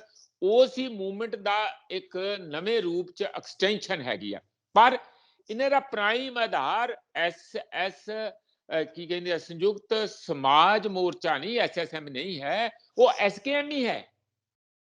ਕੱਲ ਨੂੰ ਲੋੜ ਪੈ ਜੇ ਕਿ ਕੋਈ ਹੋਰ ਧੱਕਾ ਹੋ ਜਾਏ ਕਿਸਾਨਾਂ ਦੇ ਨਾਲ, ਇਹ ਸਾਰੀ ਪੋਲਿਟਿਕਸ ਛੱਡ ਕੇ ਉੱਥੇ ਜਾਣਗੇ, ਕਿਉਂਕਿ ਆਧਾਰ ਉਹ ਹੈਗਾ। ਇਹ ਵਾਅਦਾ ਵੀ ਹੈ, ਅਜੇ ਵੀ ਮੂਵਮੈਂਟ ਚੱਲ ਰਹੀ ਹੈ, ਅਜੇ ਵੀ ਉਹ ਸਸਪੈਂਡ ਹੈਗੀ ਹੈ, ਇਹ ਛੁੱਟੀ ਲੈ ਕੇ ਚੋਣਾਂ 'ਚ ਉਤਰੇ ਹੋਏ ਆ। ਅਸਲੀ ਮੂਵਮੈਂਟ ਉਹੀ ਆ, ਉੱਥੇ ਹੀ ਰਹਿਣਗੇ। ਇਹ ਸਾਡੇ ਵੀਰਾਂ ਨੂੰ, ਸਾਡੇ ਵੋਟਰਾਂ ਨੂੰ, ਸਾਰਿਆਂ ਨੂੰ ਜਿਹੜੀ ਅੰਦਰਲੀ ਗੱਲ ਚੱਲਦੀ ਹੈ ਉਹ ਬੜੇ ਕਲੀਅਰਲੀ ਸਮਝਣਾ ਚਾਹੀਦੀ ਹੈ ਕਿ ਇਹ ਟਿਪੀਕਲ ਪਾਰਟੀ ਨਹੀਂ ਤੇ ਨਾ ਪਾਰਟੀ ਪੋਲਿਟਿਕਸ। ਇਹ ਤੇ ਲੋਕਾਂ ਨੂੰ ਇੱਕ ਨਵਾਂ ਮਹਾਜ਼ ਅਸੈਂਬਲੀ ਦੇ ਅੰਦਰ ਦੇਣਾ ਚਾਹੁੰਦੇ ਆ। ਜੇ ਲੋਕ ਵੱਡੇ ਪੱਧਰ ਤੇ ਉੱਠ ਕੇ ਆਪਣੇ ਪਸੰਦ ਦੇ ਇਹਨਾਂ ਲੋਕਾਂ ਨੂੰ ਉੱਥੇ ਸੀਟਾਂ ਤੇ ਬਿਠਾ ਕੇ ਰਾਜ ਪਲਟਾ ਜਾਂ ਉਸ ਕਿਸਮ ਦੀ ਨਵੀਂ ਪਾਰਟੀ ਨੂੰ ਚਾਂਸ ਦੇਣਾ ਚਾਹੁੰਦੇ ਆ ਤੇ ਦੇਣਾ ਚਾਹੀਦਾ, ਕਿਉਂਕਿ ਇਹਨਾਂ ਦੇ ਆਪਣੇ ਬੰਦੇ। ਅਗਲੀ ਗੱਲ, ਅੱਜ ਬੜੀਆਂ ਕਿਉਂਕਿ ਲੇਟ ਹੋ ਗਏ, ਤੇਜ਼ੀ ਨਾਲ ਘਟਨਾਕ੍ਰਮ ਹੋ ਰਿਹਾ। ਮੀਟਿੰਗ ਹੋਈ ਸੀ ਚੰਡੀਗੜ੍ਹ ਦੇ ਵਿੱਚ, ਉਹਦੇ 'ਚ ਉਹੀ ਬਾਈ ਯੂਨੀਅਨਾਂ, ਕਿਸਾਨ ਯੂਨੀਅਨਾਂ ਵਾਲੀ, ਤੇ ਉਹਦੇ 'ਚੋਂ ਬਾਹਰ ਹੀ ਇੱਕ ਚੰਗੀਆਂ ਗੱਲਾਂ ਦੋ ਮੈਨੂੰ ਬਹੁਤ ਚੰਗੀਆਂ ਲੱਗੀਆਂ ਉਸ ਮੀਟਿੰਗ ਦੇ ਬਾਰੇ। ਇੱਕ ਤੇ ਅੱਜ ਜਿਹੜੀ ਕੋਈ SSP ਕਹਿ ਰਹੇ ਸੀ, ਸੰਯੁਕਤ ਸੰਘਰਸ਼ ਪਾਰਟੀ, ਜਿਹੜੀ ਚੜੂਨੀ ਸਾਹਿਬ ਨੇ ਬਣਾਈ ਸੀ। ਤਾਂ ਚੜੂਨੀ ਸਾਹਿਬ ਨੇ ਅੱਜ ਪ੍ਰੈਸ ਕਾਨਫਰੰਸ ਕਰਕੇ ਕੁਝ ਆਪਣੇ ਕੈਂਡੀਡੇਟ ਅਨਾਉਂਸ ਕਰਨੇ ਸੀ, ਤੇ ਸਾਡੇ ਵੀਰ ਵੀ ਜਾਂ ਉਹਨਾਂ ਦੇ ਪਹਿਲਾਂ ਵੀ ਬੰਦੇ ਸਾਨੂੰ ਕਹਿ ਕੇ ਗਏ ਸੀ ਕਿ ਅਸੀਂ ਇਕੱਠੇ ਹੋ ਕੇ ਚੱਲਣ ਦੀ ਇੱਛਾ ਹੈ ਸਾਡੀ। ਅਸੀਂ ਵੀ ਸਾਰੇ ਚਾਹੁੰਦੇ ਹਾਂ ਇਕੱਠੇ ਹੋ ਕੇ ਚੱਲਣ, ਆਪਣਾ ਉਹਨਾਂ ਨਾਲ ਕੋਈ ਵੈਰ ਨਹੀਂ। ਉੱਥੇ ਇੰਨਾ ਵੱਡਾ ਚੜੂਨੀ ਸਾਹਿਬ ਨੇ ਬਹਾਦਰੀ ਦੇ ਨਾਲ ਸਾਰੀ ਚੀਜ਼ ਨੂੰ ਲੀਡ ਕੀਤਾ। ਠੀਕ ਹੈ, ਥੋੜਾ ਉਹਨਾਂ ਦਾ ਤੱਤਾ ਸੁਭਾਅ ਹੋ ਸਕਦਾ, ਕਈ ਵਾਰੀ ਕਿਸੇ ਦਾ ਕਾਲਾ ਵੀ ਹੋ ਸਕਦਾ, ਕਿਸੇ ਦਾ ਲੋੜ ਤੋਂ ਜ਼ਿਆਦਾ ਮੱਠਾ ਵੀ ਹੋ ਸਕਦਾ, ਇਹ ਤੇ ਸਾਰੇ ਅਲੱਗ-ਅਲੱਗ ਸੁਭਾਅ ਹੈਗੇ, ਪਰ ਕੁਰਬਾਨੀ ਤੇ ਉਹਨਾਂ ਦੀ ਘੱਟ ਨਹੀਂ ਹੈਗੀ। ਇਸ ਲਈ ਕਿਉਂ ਨਾ ਹੁਣ ਕਿ ਉਹ ਇਕੱਠੇ ਚੋਣਾਂ ਲੜਨ। ਲੋਕਾਂ ਦਾ ਵੀ ਦਬਾਅ, ਲੋਕਾਂ ਦੀ ਵੀ ਮੰਗ ਇਹੀ ਸੀ। ਅੱਜ ਉਹਨਾਂ ਨੇ ਆਪਣੀ ਪ੍ਰੈਸ ਕਾਨਫਰੰਸ ਕੈਂਸਲ ਕਰਤੀ। ਸੰਯੁਕਤ ਜਿਹੜਾ ਸਮਾਜ ਮੋਰਚੇ ਨੇ ਬੈਠ ਕੇ ਇੱਕ 5 ਮੈਂਬਰੀ ਕਮੇਟੀ ਬਣਾਤੀ, ਜਿਹੜੀ ਚੜੂਨੀ ਸਾਹਿਬ ਨਾਲ ਵਾਰਤਾਲਾਪ ਕਰੂਗੀ, ਔਰ ਮੇਰਾ ਖਿਆਲ ਛੇਤੀ ਉਹਨਾਂ ਨਾਲ ਕੀ ਉਹ ਚਾਹੁੰਦੇ, ਕਿੰਨੀਆਂ ਸੀਟਾਂ ਚਾਹੁੰਦੇ, ਕਿੱਥੋਂ ਚਾਹੁੰਦੇ, ਉਹ ਸਮਝੌਤਾ ਕਰਕੇ 1-2 ਦਿਨਾਂ ਦੇ ਵਿੱਚ ਉਹ ਸਾਹਮਣੇ ਆ ਜੂ। ਦੂਜਾ ਜਿਹੜਾ ਅੱਜ ਹੋਇਆ ਕਿ 40 ਕੁ ਸੀਟਾਂ ਜਿਹੜੀਆਂ ਰਫਲੀ ਸ਼ਾਇਦ ਕਿਸੇ ਦਿਨ ਵੀ 1-2 ਦਿਨਾਂ ਦੇ ਅੰਦਰ ਅੰਦਰ ਅਨਾਉਂਸ ਕਰਤੀਆਂ ਜਾਣਗੀਆਂ। ਉਹਨਾਂ ਬਾਰੇ ਇਹ ਸੰਯੁਕਤ ਸਮਾਜ ਮੋਰਚੇ ਨੂੰ ਕੋਈ ਬਹੁਤਾ ਕੰਟਰੋਵਰਸੀ ਨਹੀਂ ਹੈ, ਉਹ ਤੈਅਸ਼ੁਦਾ ਹੀ ਗੱਲਾਂ ਉਹ ਹੋ ਜਾਣਗੀਆਂ। 2 ਹੋਰ ਕਮੇਟੀਆਂ ਬਣਾਈਆਂ, ਇੱਕ ਮੈਨੀਫੈਸਟੋ ਕਮੇਟੀ ਜਿਹਦੇ ਵਿੱਚ ਜੂਝਦਾ ਪੰਜਾਬ ਵਾਲੇ ਜੋ ਉਹਨਾਂ ਦੇ ਨਾਲ ਉਦੋਂ ਲੱਗੇ ਸੀ ਸਾਰੇ ਸਾਥੀ, ਉਹ ਵੀ ਹੋਣਗੇ, ਜਿਹਦੇ ਵਿੱਚ ਹੋਰ ਵੀ ਹੋਣਗੇ, ਜਿਹਦੇ ਵਿੱਚ ਮੈਨੂੰ ਵੀ ਫੋਨ ਕਰਕੇ ਕਿਹਾ ਕਿ ਤੁਸੀਂ ਵੀ ਉਹਦੇ ਚ ਸ਼ਾਮਲ ਹੋਵੋ, ਤੁਸੀਂ ਪ੍ਰੋਫੈਸਰ ਸਾਹਿਬਾਨ ਆ। ਉਹ ਮੈਂ ਕਿਹਾ ਯਾਰ ਤੁਸੀਂ ਚੰਗੇ ਬੰਦੇ ਲੈ ਆਓ, ਆਪੇ ਹੀ ਸਾਰੇ ਪ੍ਰੋਗਰਾਮ ਚੰਗੇ ਹੋ ਜਾਣੇ ਆ। ਬਹੁਤਾ ਟਾਈਮ ਤੁਸੀਂ ਮੈਨੀਫੈਸਟੋ ਬਣਾਉਣ ਤੇ ਨਾ ਲਾਇਓ। ਲੋਕਾਂ ਨੂੰ ਜੇ ਭਰੋਸੇਯੋਗ ਬੰਦੇ ਆ ਗਏ ਤਾਂ ਫਿਰ ਜਿਹੜਾ ਨਹੀਂ ਵੀ ਮੈਨੀਫੈਸਟੋ 'ਚ ਲਿਖਿਆ ਉਹ ਵੀ ਹੋਊਗਾ, ਤੇ ਜੇ ਆ ਗਏ ਬੰਦੇ 2 ਨੰਬਰੀ ਤੇ ਜੋ ਮਰਜ਼ੀ ਵੱਡੇ ਵੱਡੇ ਤੁਹਾਨੂੰ ਗਲੋਸੀ ਪੇਪਰ ਦੇ ਉੱਤੇ ਸੁੰਦਰ ਸੁੰਦਰ ਕਵਰ ਲਾ ਕੇ ਦੇ ਦੇਣ, ਉਹਨੂੰ ਬਾਅਦ ਵਿੱਚ ਚੁੱਲ੍ਹੇ 'ਚ ਹੀ ਫੂਕਣਾ ਪੈਣਾ। ਹੁੰਦਾ ਨਹੀਂ ਉਹ ਕੁਛ, ਅੱਜ ਤੱਕ ਨਹੀਂ ਹੋਇਆ ਤੇ ਹੁਣ ਗਾਂ ਕੀ ਹੋਣਾ। ਬੰਦੇ ਚੰਗੇ ਆਉਣ ਉਹ ਜ਼ਰੂਰੀ ਆ। ਪਰ ਫਿਰ ਵੀ ਅਸੀਂ ਇੱਕ ਚੰਗਾ, ਸਾਡੇ ਕੋਲ ਸਾਰਾ ਲਿਖਿਆ ਪਿਆ, ਕੋਈ ਨਵਾਂ ਨਹੀਂ ਕਰਨਾ ਹੈ, ਰੋਜ਼ ਇਹੋ ਹੀ ਕੰਮ ਕਰਦੇ ਆ। ਉਹ ਰਲ ਮਿਲ ਕੇ ਇੱਕ ਕਮੇਟੀ ਇਹ ਬਣੀ ਆ ਕਿ ਛੇਤੀ ਤੋਂ ਛੇਤੀ ਆਪਣਾ ਮੈਨੀਫੈਸਟੋ, ਚੋਣ ਮਨੋਰਥ ਪੱਤਰ ਬਣਾਇਆ ਜਾਏ। ਜੇ ਮੇਰੀ ਸਲਾਹ ਹੋਊ ਤੇ ਮੈਂ ਕਹਿਣਾ ਕਿ ਉਹਨਾਂ ਨੂੰ 3-4 ਪੇਜ 'ਚ ਸਮੇਟ ਦਿਓ। ਜੇ 2 ਪੇਜ 'ਚ ਹੀ ਹੋ ਜੇ ਤੇ ਮੋਟਾ ਮੋਟਾ ਬਹੁਤ ਚੰਗਾ। ਸੰਵਿਧਾਨ ਦਾ ਜਿਹੜਾ ਪ੍ਰੀਐਂਬਲ ਆ, ਪਹਿਲਾ ਪੇਜ, ਉਹ ਸਾਰੇ ਸੰਵਿਧਾਨ ਦੀ ਜਾਨ ਹੈਗੀ ਆ, ਹੈ ਨਾ। ਜੇ ਉਸ ਤੇ ਚੱਲਿਆ ਜਾਏ, ਪਹਿਲੇ ਪੇਜ ਤੇ ਚੱਲਿਆ ਜਾਏ, ਤਾਂ ਪੂਰਾ ਦੇਸ਼ ਹੀ ਕਿਤੇ ਨਾ ਕਿਤੇ ਬਹੁਤ ਮਹਾਨ ਹੋ ਸਕਦਾ। ਆਪਾਂ ਇੱਥੇ ਡੈਮੋਕ੍ਰੇਸੀ ਨੂੰ ਬਹੁਤ ਮਜ਼ਬੂਤ ਕਰ ਸਕਦੇ ਹਾਂ। ਮੇਰਾ ਉਹ ਹਿਸਾਬ ਕਿਤਾਬ ਹੈ, ਬਾਕੀ ਤੇ ਬੰਦਿਆਂ ਨੇ ਕਰਨਾ। ਦੂਜੀ ਕਮੇਟੀ ਬਣਾਈ ਜਿਹੜੀ ਬਹੁਤ ਇੰਪੋਰਟੈਂਟ ਕਮੇਟੀ ਹੈਗੀ ਹੈ, ਉਹ ਹੈਗੀ ਹੈ ਸਕਰੀਨਿੰਗ ਕਮੇਟੀ। ਸਕਰੀਨਿੰਗ ਕਮੇਟੀ ਦੇ ਵਿੱਚ ਸੁਖਵਿੰਦਰ, ਉਹਨਾਂ ਨੇ ਸਾਰੇ ਪੰਜਾਬ ਤੋਂ ਓਪਨ ਐਪਲੀਕੇਸ਼ਨਾਂ ਇਨਵਾਈਟ ਹੀ ਨਹੀਂ ਕਰਕੇ ਜਾ ਕੇ ਬਹੁਤ ਬੰਦਿਆਂ ਦੇ ਮਿਹਨਤ ਤਰਲੇ ਕਰਨੇ ਪੈਣਗੇ, ਕਿਉਂਕਿ ਚੰਗਾ ਬੰਦਾ, ਕੋਈ ਵੀ ਸਮਝਦਾਰ ਬੰਦਾ, ਸੂਝਵਾਨ ਬੰਦਾ ਇੱਧਰ ਨੂੰ ਆਉਂਦਾ ਨਹੀਂ। ਉਹ ਆਪਣੀ ਇੱਜ਼ਤ ਲੁਕਾਉਂਦਾ ਫਿਰਦਾ। ਉਹ ਕਹਿੰਦਾ ਕਿ ਮੈਂ ਇਸ ਕੰਮ ਨੂੰ ਨਹੀਂ ਹੱਥ ਲਾਉਣਾ। ਜਿਸ ਤਰ੍ਹਾਂ ਪੁਲਿਸ ਦੀ ਮਹਿਕਮੇ ਦੀ ਜਨਰਲੀ ਬਦਨਾਮੀ ਰਹਿੰਦੀ ਆ, ਪੋਲਿਟਿਕਸ ਦੀ ਵੀ ਉਸੇ ਤਰੀਕੇ ਨਾਲ ਕਾਫੀ ਝੰਡੇ ਇੱਜ਼ਤ ਦੇ ਉੱਚੇ ਹੀ ਝੁੱਲ ਰਹੇ ਆ। ਕੋਈ ਲੋਕ ਬਹੁਤਾ ਉਸ ਨੂੰ ਹੱਥ ਨਹੀਂ ਪਾਉਣਾ ਚਾਹੁੰਦੇ, ਤੇ ਇਸ ਲਈ ਉਹ ਸਾਰੇ ਬੰਦੇ, ਮੈਂ ਇਸ ਪ੍ਰੋਸੈਸ ਚੋਂ ਪਹਿਲਾਂ ਵੀ ਲੰਘ ਚੁੱਕਾ, ਹੁਣ ਉਹ ਬੰਦੇ ਲੱਭ ਕੇ ਲਿਆ ਕੇ ਮਿਹਨਤ ਤਰਲਾ ਕਰਕੇ ਉਹਨਾਂ ਨੂੰ ਕਹਿਣਾ ਕਿ ਤੁਸੀਂ ਆ ਜਾਓ ਭਾਈ, ਇਹ ਜਿਹੜਾ ਇਹ ਮੋਰਚਾ ਸੰਭਾਲੋ, ਔਰ ਇਹ ਤੁਹਾਡਾ ਹੀ ਮੋਰਚਾ। ਇਸ ਕਿਸਮ ਦਾ ਅਸੀਂ ਇੱਕ ਹੋਰ ਸਕਰੀਨਿੰਗ ਕਮੇਟੀ ਬਣੀ ਆ, ਜਿਹੜੀ ਇਹ ਤਵਾਜ਼ਨ ਬੈਲੈਂਸ ਰੱਖੂਗੀ ਕਿ ਕਿਹੜੇ ਜਿਹੜੇ ਬੰਦੇ ਆ ਉਹ ਵਧੀਆ ਵੀ ਆ, ਵਿਨੇਬਲ ਵੀ ਆ, ਪਿਛੋਕੜ ਠੀਕ ਆ, ਸਾਫ ਸੁਥਰਾ, ਕੋਈ ਬੇਈਮਾਨੀ ਨਹੀਂ ਕੀਤੀ, ਕੋਈ ਉਹਨਾਂ ਦੇ ਕ੍ਰਿਮੀਨਲ ਕੇਸ ਨਹੀਂ ਹੈਗਾ। ਇਹ ਸਾਰੀਆਂ ਗੱਲਾਂ ਤੇ ਉਹਨਾਂ ਤੋਂ ਐਫੀਡੈਵਿਟ ਵੀ ਲਿਆ ਜਾਊਗਾ। ਜਿਹੜੇ ਸਾਡੀ ਸਕਰੀਨਿੰਗ ਚੋਂ ਫਾਈਨਲੀ ਕੈਂਡੀਡੇਟ ਹੋਣਗੇ, ਅਸੀਂ ਐਫੀਡੈਵਿਟ ਲਾਵਾਂਗੇ ਵੀ ਜੇ ਤੂੰ ਕੋਈ ਹੇਰਾਫੇਰੀ ਕੀਤੀ, ਕੋਈ ਕਰਪਸ਼ਨ ਕੀਤੀ, ਜੇ ਕੋਈ ਦੂਜੀ ਪਾਰਟੀ ਵੱਲ ਵੋਟ ਪਾਈ, ਉਹ ਤੇ ਵੈਸੇ ਵਿਪ ਹੁੰਦੀ ਆ, ਐਂਟੀ ਡਿਫੈਕਸ਼ਨ ਲਾਅ ਵੀ ਹੈਗਾ, ਐਡਾ ਸੌਖਾ ਨਹੀਂ। ਅਸੀਂ ਕੁਝ ਉਹਨਾਂ ਦੀਆਂ ਕਸਮਾਂ ਸ਼ੁਰੂ 'ਚ ਹੀ ਲਵਾਂਗੇ। ਜਿਹੜਾ ਅਸੀਂ ਦੂਜਿਆਂ ਨੂੰ ਕਹਿੰਦੇ ਰਹਿੰਦੇ ਆ, ਜਿਹੜੇ ਜਾਨੀ ਕਿਸਾਨ ਵੀਰ ਜਾਂ ਆਮ ਸਿਟੀਜ਼ਨ ਦੇ ਬਿਹਾਫ ਤੇ ਮੈਂ ਕਹਿ ਰਿਹਾ ਕਿ ਜਿਹੜੇ ਆਮ ਸਿਟੀਜ਼ਨ ਦੂਜਿਆਂ ਨੂੰ ਕਹਿੰਦੇ ਆ, ਉਹ ਇਹਨਾਂ ਤੋਂ ਵੀ ਆਪਣੇ ਕੈਂਡੀਡੇਟਾਂ ਤੋਂ ਸ਼ੁਰੂ 'ਚ ਹੀ ਐਫੀਡੈਵਿਟ ਤੇ ਲਿਆ ਜਾਊਗਾ, ਤਾਂ ਕਿ ਉਹਨਾਂ ਨੂੰ ਹੋਸ਼ ਰਹੇ ਕਿ ਅਸੀਂ ਇੱਥੇ ਦੋਹੀਂ ਹੱਥੀਂ ਲੁੱਟਣ ਨਹੀਂ ਆ ਰਹੇ, ਪੁਲਿਸ ਦੀਆਂ ਜੀਪਾਂ ਅੱਗੇ ਪਿੱਛੇ ਘਮਾਉਣ ਨਹੀਂ ਆ ਰਹੇ, ਔਰ ਚੌਧਰਾ ਨਹੀਂ ਕਰਨ ਆ ਰਹੇ। ਇੱਕ ਆਮ ਸਧਾਰਨ ਵਰਕਰ ਵਾਂਗੂ ਤੁਸੀਂ ਦਿਨ ਰਾਤ ਅਣਥੱਕ ਵਰਕਰ ਤੌਰ ਤੇ ਜੇ MLA ਚੁਣੇ ਜਾਂਦੇ ਤੇ ਉਹ ਕੰਮ ਕਰੋਗੇ। ਅਗਲੀ ਗੱਲ ਹੁਣ ਆ ਕਿ ਕੰਮ ਟਾਈਮ ਇੰਨਾ ਥੋੜਾ, ਹੁਣ ਮੈਂ ਤੁਹਾਡੇ ਇਸ ਬੁਲੇਟਿਨ ਤੋਂ ਬਾਅਦ ਅਜੇ ਬੈਠਣਾ ਆ ਫਟਾਫਟ ਉਹ ਮੈਂ ਤੇ ਪੰਗੂ ਸਾਹਿਬ ਨੇ ਬੈਠ ਕੇ ਇੱਕ ਰਫ ਡਰਾਫਟ ਜਿਹੜੇ ਫਾਰਮ ਤੇ ਐਪਲੀਕੇਸ਼ਨ ਆ ਉਹ ਮੈਂ ਵਿੱਚੇ ਛੱਡ ਕੇ ਤੁਹਾਡਾ ਬੁਲੇਟਿਨ ਜਾਰੀ ਕਰ ਰਿਹਾ, ਉਸ ਨੂੰ ਫਾਈਨਲ ਕਰਕੇ ਜਾਨੀ ਰੀਅਲ ਸੈਂਸ ਵਿੱਚ ਦਿਨ ਰਾਤ ਇੱਕ ਕਰਕੇ ਕੰਮ ਕਰਨਾ ਪਊਗਾ, ਪਰ ਅਸੀਂ ਕਰ ਲਾਂਗੇ ਕਿਉਂਕਿ ਸਾਨੂੰ ਤਜਰਬਾ, ਲੋਕ ਸਾਡੇ ਨਾਲ ਆ, ਕੋਈ ਬਹੁਤੀ ਏਡੀ ਗੱਲ ਹੈ ਨਹੀਂ। ਪ੍ਰੈਸ ਕਾਨਫਰੰਸ 'ਚ ਇਹ ਸਾਰੀਆਂ ਗੱਲਾਂ ਅੱਜ ਰਾਜੇਵਾਲ ਜੀ ਨੇ ਅਨਾਉਂਸ ਕੀਤੀਆਂ ਕਿਸਾਨ ਭਵਨ ਤੋਂ, ਔਰ ਕੁਝ ਇਹ ਸਵਾਲ ਸੀ ਵੀ ਕਿਸੇ ਪਾਰਟੀ ਨਾਲ ਕੁਝ ਜਾਓਗੇ, ਕਰੋਗੇ, ਨਹੀਂ ਕਰੋਗੇ, ਉਹਨਾਂ ਕਿਹਾ ਨਥਿੰਗ ਡੂਇੰਗ, ਅਸੀਂ ਅਜੇ ਆਪਣੇ ਪੈਰਾਂ ਤੇ ਆਪ ਹੀ ਸਾਰਾ ਕਰ ਰਹੇ ਹਾਂ, ਬਾਅਦ ਵਿੱਚ ਕੀ ਹੋਊਗਾ ਉਹ ਬਾਅਦ 'ਚ ਵੇਖਾਂਗੇ। ਇੱਕ ਲਾਸਟ ਗੱਲ ਜਿਹੜੀ ਇਹ ਸਵਾਲ ਕੀਤਾ, ਤੁਹਾਡਾ ਚਿਹਰਾ ਕੌਣ ਹੋਊ ਜੀ ਚੀਫ ਮਿਨਿਸਟਰ ਦਾ? ਹੱਥੋਂ ਕੀ ਆ, ਇਸ ਮੂਵਮੈਂਟ ਦਾ ਚਿਹਰਾ ਰਾਜੇਵਾਲ ਜੀ ਆ, ਪਰ ਉਹਨੂੰ ਨਾਲ ਉੱਤੇ ਚੀਫ ਮਿਨਿਸਟਰ ਇੱਥੇ ਪੱਗ ਤੇ ਲਿਖਾ ਕੇ ਲਾਉਣਾ ਜ਼ਰੂਰੀ ਹੈ।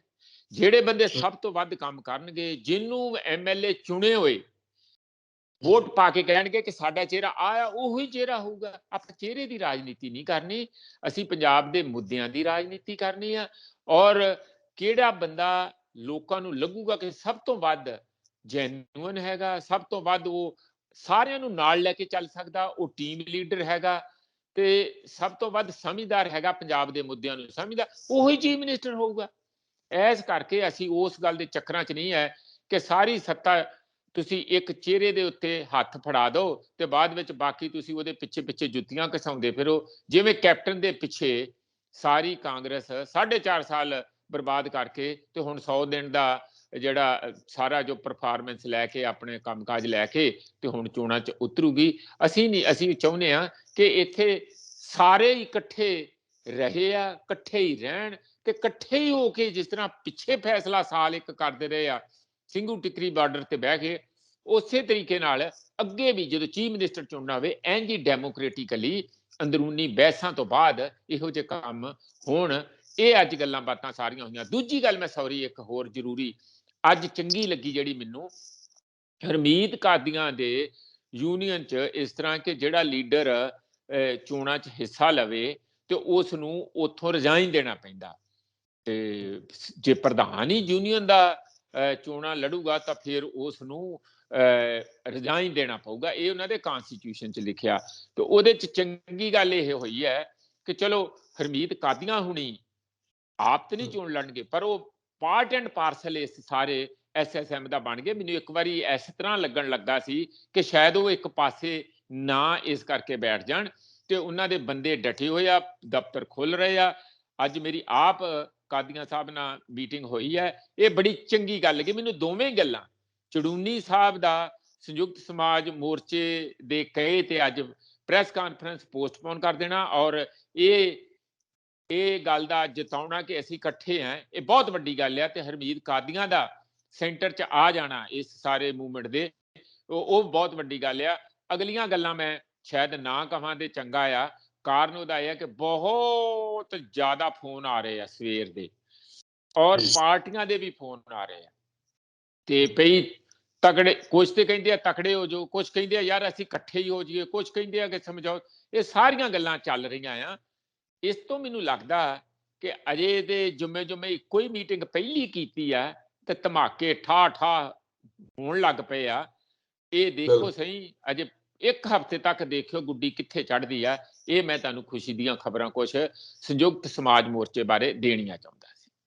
ਜੀ ਬਿਲਕੁਲ ਬਿਲਕੁਲ, ਲੋਕਾਂ ਦੀ ਵੀ ਇੱਕ ਉਮੀਦ ਹੈ ਕਿ ਮੁੱਖ ਮੰਤਰੀ ਦੇ ਚਿਹਰੇ ਨੂੰ ਲੈ ਕੇ ਜਾਂ ਮੀਡੀਆ ਦੇ ਨੂੰ ਵੀ ਜਿਹੜਾ ਉਹ ਹੁਣ ਇਸ ਪਾਸੇ ਤੋਂ ਬਾਹਰ ਨਿਕਲਣਾ ਚਾਹੀਦਾ, ਮੁੱਦਿਆਂ ਦੀ ਗੱਲ ਹੋਣੀ ਚਾਹੀਦੀ ਹੈ ਹੁਣ। ਤੇ ਨਾਲੇ ਨਾ ਤਾਂ ਰੈਲੀਆਂ ਦਾ ਰੌਲਾ ਰੱਪਾ ਆ, ਹੁਣ ਤਾਂ ਸਗੋਂ ਸਵਾਲ ਹੀ ਬਹੁਤ ਨੇ ਜਿਹੜੇ ਤੁਸੀਂ ਪੰਜਾਬ ਨੂੰ ਲੈ ਕੇ ਐਡਰੈਸ ਕਰ ਸਕਦੇ ਹੋ, ਇਹਨਾਂ ਸਾਰੀਆਂ ਪਾਰਟੀਆਂ ਨੂੰ, ਸੰਯੁਕਤ ਸਮਾਜ ਮੋਰਚੇ ਨੂੰ ਵੀ ਕਰ ਸਕਦੇ ਹੋ।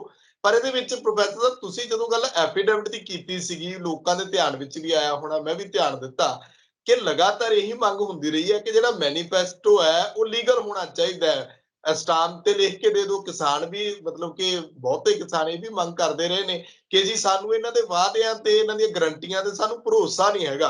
ਭਰੋਸਾ ਇਹ ਕਿਵੇਂ ਬਣਾਉਣਗੇ ਹੁਣ? ਕੀ ਇਹ ਵੀ ਕੋਈ ਇਹੋ ਜਿਹਾ ਮੈਨੀਫੈਸਟੋ ਮਤਲਬ ਕਿ ਸਟਾਂਪ ਦੇ ਤੌਰ ਦੇ ਉੱਤੇ ਲੈ ਕੇ ਆਉਣਗੇ, ਆਪਣੇ ਆਪਣੇ ਉਮੀਦਵਾਰਾਂ ਤੋਂ ਲੈਣਗੇ ਕਿ ਹਾਂ ਭਾਈ ਅਸੀਂ ਇਹ ਚੀਜ਼ਾਂ ਪੂਰੀਆਂ ਕਰਾਂਗੇ? ਇਹ ਨਾ ਹੋਵੇ ਕੱਲ ਨੂੰ ਕਿਤੇ ਲੋਕ ਇਹਨਾਂ ਵੱਲ ਵੀ ਝਾਕਦੇ ਰਹਿਣ। ਤੇ ਨਾਲੇ ਐਡਰੈਸ ਉਹਨਾਂ ਮੁੱਦਿਆਂ ਨੂੰ ਕੀਤਾ ਜਾਏ, ਨਾ ਕਿ ਇੱਥੋਂ ਤੱਕ ਸੀਮਤ ਰਹਿਣ ਕਿ ਜਿਹੜਾ ਸਰਪੰਚ ਪੰਚ ਜਾਂ ਐਮਸੀ ਵੀ ਪੂਰੇ ਕਰ ਦਿੰਦਾ ਜੀ, ਗਲੀਆਂ ਨਾਲੀਆਂ ਪੱਕੀਆਂ ਕਰਾ ਲੀਆਂ ਸੀ ਜੀ, ਆਹ ਕਰਤਾ ਸੀ। ਲੋਕ ਬੇਰੁਜ਼ਗਾਰੀ, ਲੋਕ ਸਿੱਖਿਆ, ਸਿਹਤ, ਇਹਨਾਂ ਮੁੱਦਿਆਂ ਦਾ ਹੱਲ ਚਾਹੁੰਦੇ ਨੇ, ਹੱਲ ਜਿਹਨੂੰ ਕਹਿੰਦੇ ਨੇ, ਨਾ ਕਿ ਇਹ ਕਿ ਤੁਸੀਂ ਦਿਖਾ ਦਿਓ ਕਿ ਅਸੀਂ ਫਲਾਣੇ ਦੀ ਗਲੀ ਪੱਕੀ ਕਰਾਤੀ, ਅਸੀਂ ਢਮਕਾਣੇ ਦੀ ਗਲੀ ਪੱਕੀ ਕਰਾਤੀ। ਦੇਖੋ ਅਜੇ ਤੱਕ ਤੇ ਰਾਜਨੀਤੀ ਫੁੱਲੀਆਂ ਖਿਲਾਰ ਕੇ ਜਿਵੇਂ ਬਾਂਦਰਾਂ ਨੂੰ ਇਕੱਠੇ ਕਰੀਦਾ ਉਸ ਕਿਸਮ ਦੀ ਚੱਲ ਰਹੀ ਹੈ। ਅਫਸੋਸ ਨਾ ਕਹਿਣਾ ਪੈਂਦਾ, ਚੰਗੀ ਗੱਲ ਨਹੀਂ, ਨਾ ਮੇਰੀ ਆਧਾਰ ਨਹੀਂ ਚੰਗੀ ਹੈ ਵੀ ਕਦੀ ਕੁਛ ਆ ਦੇ ਦਿਓ, ਕਦੀ ਕੁਛ ਆ ਦੇ ਦਿਓ, ਅਸੀਂ ਆਹ ਕਰ ਦਿਆਂਗੇ, ਬਿਜਲੀ ਸਸਤੀ ਦੇ ਦਿਓ, ਬੱਸਾਂ ਦੇ ਮੁਫਤ, ਔਰਤਾਂ ਨੂੰ ਝੂਟੇ ਦੇ ਦਿਓ, ਔਰਤਾਂ ਲਈ ਆ ਰਾਖਵਾਂਕਰਨ ਕਰ ਲਓ। ਸਰਪੰਚ ਘਰ ਦਾ ਹੀ ਹੁੰਦਾ, ਭਾਵੇਂ ਉਹ 50% ਜਿਹੜੀਆਂ ਪੰਚਾਇਤਾਂ ਦੇ ਵਿੱਚ ਰਾਖਵਾਂਕਰਨ ਔਰਤਾਂ ਦਾ ਦੱਸ, ਉਹ ਜਿਹੜੇ ਮਤਲਬ ਇਹ ਸਾਡਾ ਸਮਾਜ ਨੂੰ ਰਾਜਨੀਤਿਕ ਲੋਕ ਤਰੀਕੇ ਨਾਲ ਭਰਮਾ ਕੇ ਨਵੇਂ ਤਰੀਕੇ ਕੱਢਦੇ, ਹਰ ਵਾਰੀ ਕੋਈ ਨਵਾਂ ਸ਼ੋਸ਼ਾ ਕੱਢ ਲੈਂਦੇ ਆ, ਉਹ ਭਰਮਾ ਕੇ ਤੇ ਇੰਨੀਆਂ ਜਿਹੜੀ ਫ੍ਰੀ ਬੀਜ ਜਿਨ੍ਹਾਂ ਨੂੰ ਕਹਿੰਦੇ ਆ, ਇਹੋ ਜਿਹੇ ਲਾਰੇ ਲੱਪੇ ਕਿ ਆਹ ਦੇ ਦਾਂਗੇ ਇੰਨਾ ਉਹਦਾ ਨੰਬਰ ਵਧੀ ਜਾਂਦਾ। ਮੈਨੂੰ ਲੱਗਦਾ ਇੱਕ ਦਿਨ ਇਹੋ ਜਿਹਾ ਆ ਜਾਊਗਾ ਕਿ ਲੋਕਾਂ ਨੂੰ ਲੱਗੂਗਾ ਵੀ ਵਾਅਦਿਆਂ ਦਾ ਤੇ ਸਮਾਨਾਂ ਨੂੰ ਛੂ ਰਹੇ ਆ, ਧਰਾਤਲ ਦੇ ਉੱਤੇ ਅਸੀਂ ਉਹਨੇ ਥੱਲੇ ਡਿੱਗੀ ਜਾਂਦੇ, ਖੂਜ ਡਿੱਗੀ ਜਾਂਦੇ ਆ। ਇਹ ਦਿਨ ਆਊਗਾ ਕਿ ਉਹ ਲੋਕੀ ਵਾਅਦਿਆਂ ਨੂੰ ਸੁਣਨਾ ਹੀ, ਕੰਨ ਹੀ ਬੰਦ ਕਰ ਲੈਣਗੇ। ਆਲਰੇਡੀ ਬਹੁਤ ਸਾਰੇ ਲੋਕਾਂ ਨੇ ਕਰ ਲਿਆ, ਹੋਰ ਵੀ ਹੋ ਜਾਣਗੇ। ਤੁਸੀਂ ਕਹਿੰਦੇ ਕਿ ਜੇ ਸਟੈਂਪ ਪੇਪਰ ਤੇ ਲਿਖ ਦੇਣਗੇ, ਅਸੀਂ ਵੀ ਕਹਿੰਦੇ ਆ। ਕੋਈ ਇੱਕ ਵਾਰੀ ਸੁਖਬੀਰ ਸਿੰਘ ਬਾਦਲ ਨੇ ਕਿਹਾ ਵੀ ਸੀ ਵੀ ਇਹ ਲਿਖ ਕੇ ਦੇਣਾ ਚਾਹੀਦਾ, ਕਰਦਾ ਕੋਈ ਨਹੀਂ ਹੈ। ਇੱਕ ਦੂਜੇ ਨੂੰ ਕਹਿੰਦੇ ਤੂੰ ਕਰ, ਉਹ ਕਹਿੰਦਾ ਤੂੰ ਕਰ, ਉਹ ਕਹਿੰਦਾ ਤੂੰ ਪਹਿਲਾਂ ਕਰ, ਤੁਸੀਂ ਕਿਹਾ ਸੀ ਤੁਸੀਂ ਕਰੋ, ਕਰਦੇ ਕਰਾਉਂਦੇ ਡਿਬੇਟ ਦਾ 45 ਮਿੰਟ ਕੱਢ ਦਿੰਦੇ ਆ। ਉਹ ਅਸਲੀਅਤ ਇਹ ਹੈ ਕਿ ਜੇ ਲਿਖ ਕੇ ਵੀ ਦੇ ਦੇਣਗੇ ਤੇ ਜੇ ਇਲੈਕਸ਼ਨ ਕਮਿਸ਼ਨ ਕੋਲ ਇਹੋ ਜਿਹੇ ਕੋਈ ਅਧਿਕਾਰ ਨਹੀਂ ਹੈਗੇ ਕਿ ਉਹ ਇਸ ਗੱਲ ਦੇ ਉੱਤੇ ਉਹਨਾਂ ਨੂੰ ਸੂਹ ਕਰ ਸਕਦਾ ਤੇ ਉਹਨਾਂ ਨੇ ਸਰਕਾਰ ਨੂੰ ਕੁਐਸਚਨ ਕਰ ਸਕਦਾ ਜਾਂ ਉਹਨਾਂ ਨੂੰ ਤੋੜ ਸਕਦਾ, ਤਾਂ ਉਦੋਂ ਤੱਕ ਇਹ ਹੋਣਾ ਹੀ ਨਹੀਂ।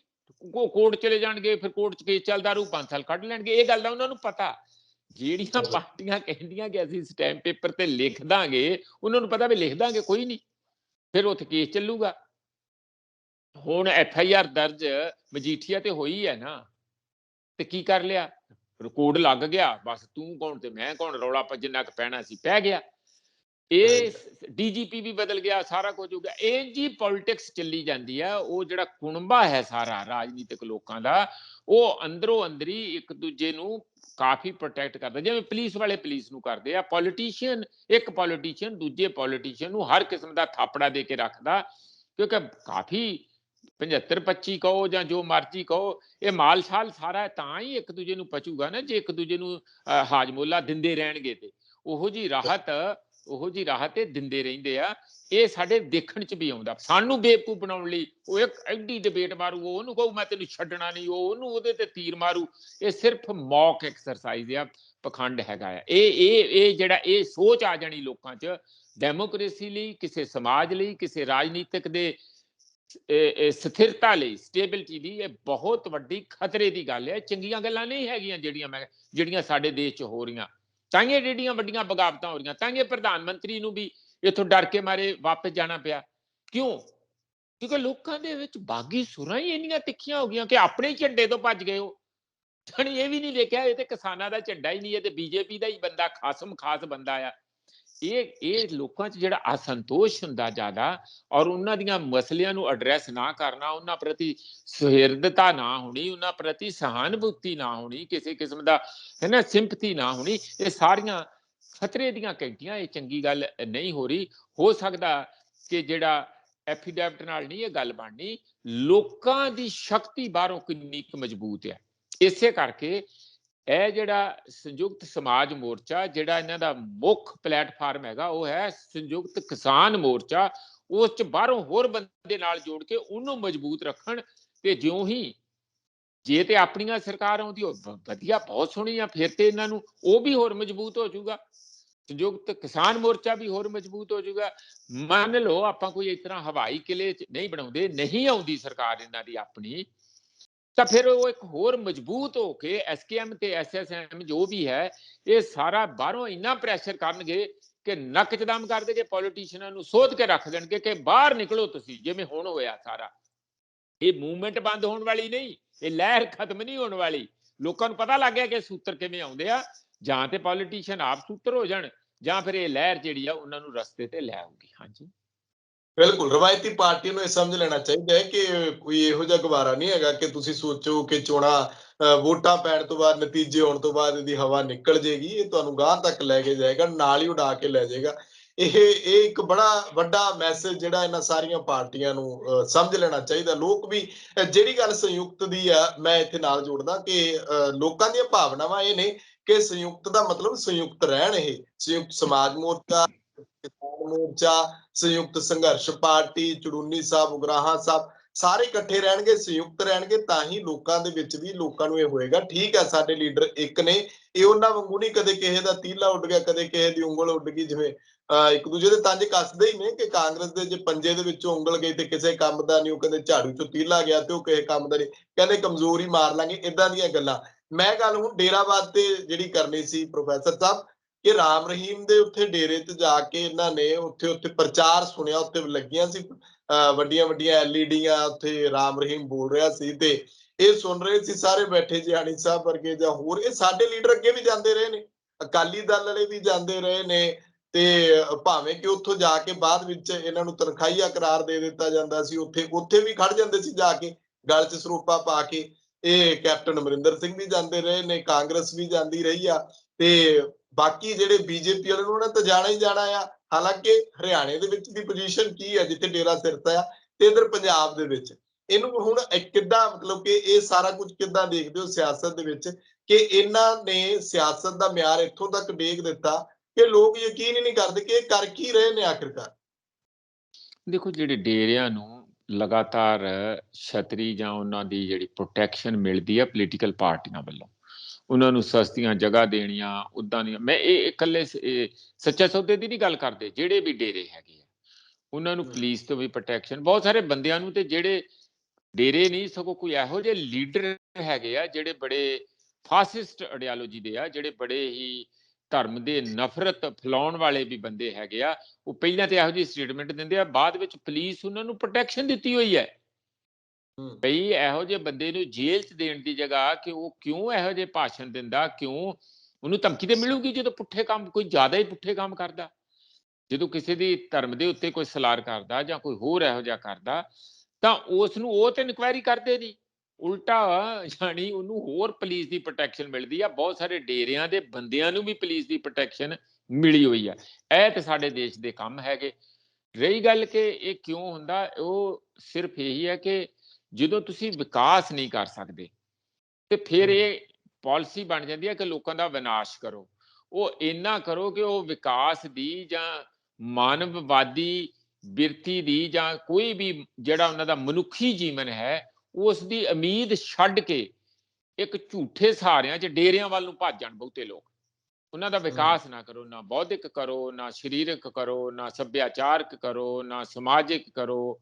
ਆਰਥਿਕ ਤੇ ਕਰਨਾ ਹੀ ਕੀ ਹੈ, ਉਹ ਤੇ ਪਹਿਲਾਂ ਉਹਨੂੰ ਪਹਿਲਾਂ ਠੋਕੋ ਤਾਂ ਕਿ ਰੋਟੀ ਖਾਣ ਤੋਂ ਆਤਰ ਹੋਵੇ ਤੇ ਉੱਥੇ ਜਾ ਕੇ ਡੇਰੇ ਤੇ ਲੰਗਰ ਖਾਣ ਲਈ ਮਜਬੂਰ ਹੋਵੇ।